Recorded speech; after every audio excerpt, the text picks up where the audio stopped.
দাও। রব্বুল আলামিন, জেলখানাতে আমি অসুস্থ হয়ে এখনো পর্যন্ত সুস্থ হতে পারি নাই।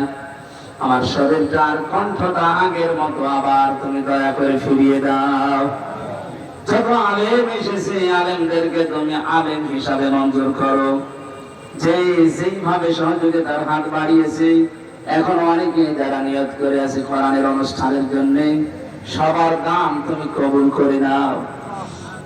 বাংলাদেশে তোমার কোরআন দিয়ে 56,000 বর্গ মাইল চলছে, আল্লাহ এটা দেখে মরার তৌফিক দাও।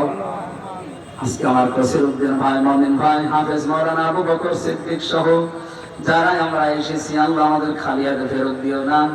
আমাদের এই হাতগুলো পরিপূর্ণ করে দাও। কখন কার কাছে আজরাইল চলে আসে আমরা জানি না।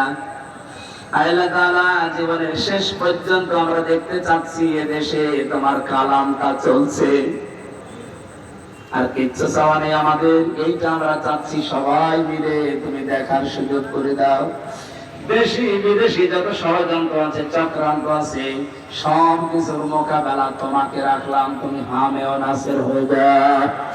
আল্লাহুম্মা ইন্না নাজআলুকা ফি নুহুরিহিম ওয়া নাউযু বিকা মিন শুরুরিহিম। শেষ কথা জীবনে বের করে দিও, লা ইলাহা ইল্লাল্লাহু মুহাম্মাদুর রাসূলুল্লাহ।